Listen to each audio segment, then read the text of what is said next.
So this is a 5/16 expanded slag. It's a lightweight material.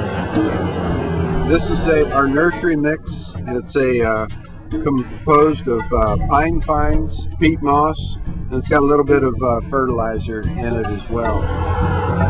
Then we'll add sand, which is we'll add about 10% sand into the mix. We have used expanded slag in our conservatory, and we mix that in with our topsoil and compost and pine fines. Very similar, but a little bit more soil in that mix, and it's done beautifully. So we've used the components, just not like this.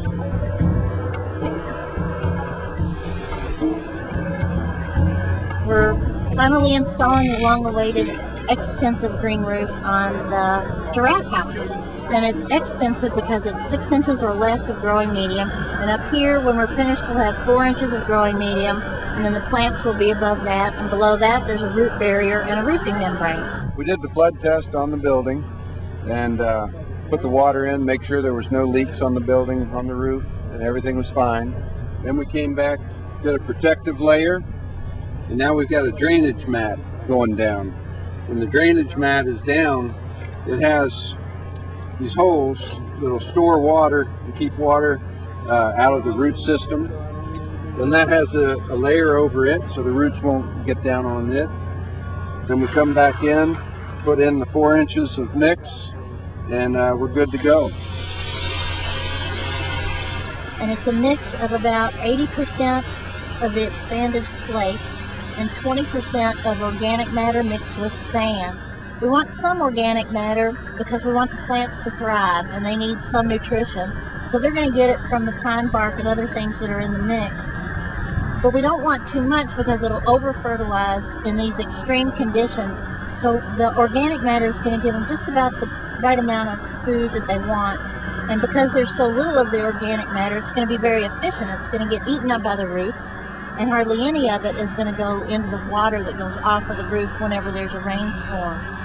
And the roof itself should hold up to about 60% of the water that ever hits it in a storm event for a while and let it go very slowly. That's why they say a green roof gives you good stormwater retention, because it retains the water for a while and releases it slowly, instead of with a normal roof, the water just rushes off.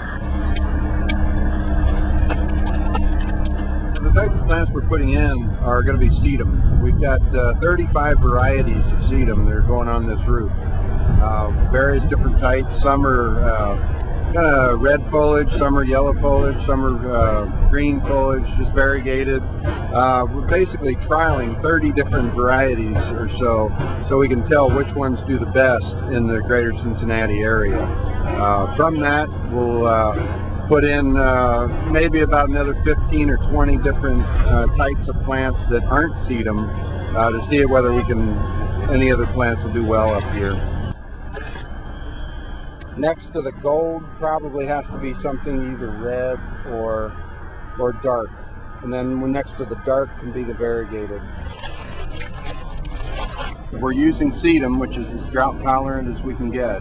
But last year we had 45 days of 90, 95 degree weather with no rain, probably one of the worst droughts in 30, 40 years.